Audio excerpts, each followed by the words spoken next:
Hey guys, I recently got back from the Portland Retro Gaming Expo. Now this is one of the biggest retro gaming expos in the country, and this was my second time there, and I went crazy this year. I bought a bunch of cool stuff, so I thought this could be a fun opportunity just to try something different and show you guys what I got. So if you follow me on Instagram, you probably know that I recently got a Vectrex. Now I've been wanting a Vectrex for years, and I finally got one, so I'm really excited to expand my Vectrex game collection. I haven't really seen any in the wild, so I was like, you know what? Portland, I'm gonna find some Vectrex games. I actually didn't find as many as I was hoping, but I definitely found some cool deals. So the first thing I'm going to show you is Scramble. Now this is probably one of everyone's favorite Vectrex games. I already own it, but I did not own it in the box or with the screen. So I got a pretty cool deal on this. So I got a box and I got a screen for it. These are so cool. I'm so excited because I don't own any screens yet, so I freaked out. So I got this. And it also came with a manual.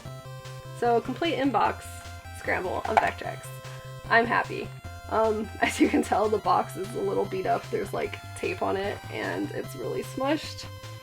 But what can you do? Another Vectrex game I got was Chasm. And this one also came with the screen. I like this one because it kind of reminds me of like 3D glasses, and I just think it looks awesome because I love cool retro space stuff. So really excited that I now own 2 games that have screens because the screens are important. And I also got Armor Attack. So just another cool Vectrex game. I got this for really cheap. I almost think the guy didn't realize that Vectrex games could go for a little more, but I wasn't gonna tell him anything. So another cool thing about conventions is sometimes there are people selling homebrews, and sometimes it's the people that make the homebrews. So this one guy had a really cool booth and he caught my attention with this. Now, first it caught my attention because it's hot pink, and hot pink is like my favorite color, and you can probably tell because it matches my nails. But this is Peach and Daisy Royal Games. Now it's not just, I thought it was going to be literally the Mario game, same way like Super Mario Bros. 1, but with just Peach and Daisy, but actually it's an entirely new adventure, and there's like 8-bit classical music playing in the background, like it's kind of out of control. And one thing I thought was kind of cool is they put Daisy in the front. Like, I'm more of a Peach girl, but Daisy needs her time to shine too. And I also got Super Mario Bros. Unlimited. I don't remember this, but I remember playing it and liking it. I don't remember why I liked it, so I don't really have anything to say. But I figured these could be kind of fun to stream sometime. So one thing I did not expect to go crazy on, but I did, was Intellivision stuff. So in the back of my mind, I'm always meaning to like expand my Intellivision collection because I don't really own that many games.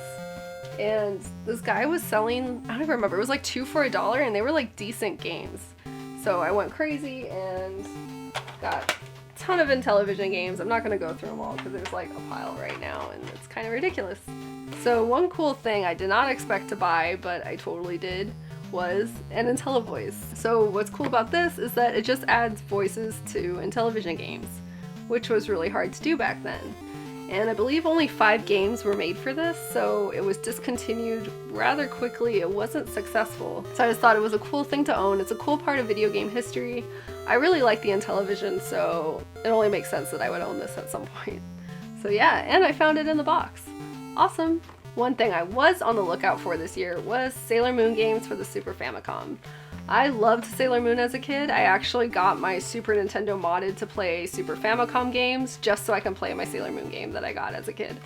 So I was excited to find this. This is one of the puzzle games that I've been meaning to get, and it came with the box, and it didn't come with the manual, but it was like meant to be because the booth over just had a bunch of manuals, and the one for this one was just like right on top, and so I got it for $1. So now I have another complete inbox Sailor Moon game, so that was kind of cool. And then I also got these guys. I'm blanking on the title, but I'm not going to try to say it because I do not speak Japanese and I would just butcher it and sound like an idiot.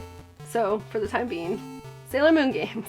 So you may or may not know that I love collecting McDonald's memorabilia. I don't know why, but I've always been into it. So naturally I love games like McKids and Treasureland and stuff like that. I did not own McDonaldland until now, and now I finally own McDonaldland. This was only released in Europe. It's a PAL game. Super excited to own it.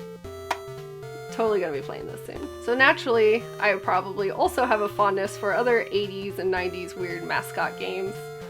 These aren't rare. I've just been putting off getting them. I don't know why, but I saw them for a pretty good price, so I swooped them up. So I now own Spot for NES, and Yo Noid. So gotta get those in too. And I never see this in person, so I was excited. Chester Cheetah Wild Wild Quest. He also has some Super Nintendo games I've been meaning to get, but I never see this Genesis one, so I had to pick that one up. Another cool thing that I was lucky enough to stumble upon was this Atari 2600 joystick controller. So it's not your ordinary controller, because actually this guy modded it so it's more clicky. The controls feel tight and like you can feel a little click with each direction that you move the joystick. So what's cool about this is that it's really hard these days to find Atari controllers that work really well.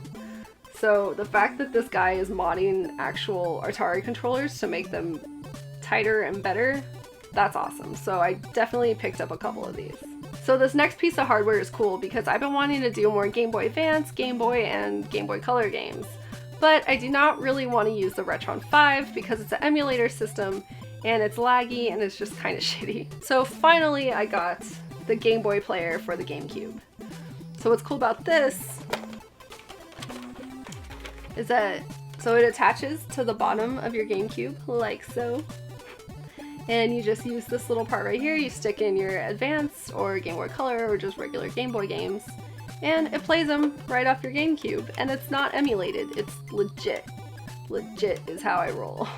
And it's gonna look all nice and pristine because this little guy is modded. So really excited to start doing some Game Boy games and GameCube games. These are two games that have been on my want list for a while now, so I was super excited when I found them. Probotector. So for those who don't know, this is the European version of Contra. And I freaking love Contra, so of course I want all of anything related to it that I can find. So, Probotector, it's finally mine. Can't wait to play it. You're robots. It's basically Contra with more robots. Awesome, right? Right. And Sunset Riders on Genesis. Now what's cool about this is that it's pretty different from the Super Nintendo version and from the arcade version. I never see this anywhere in public, so I saw this, like it was just under a pile of stuff and I was like, are you serious? So got this now. So I'm really excited. I might do a video on this eventually. Puzznic on NES.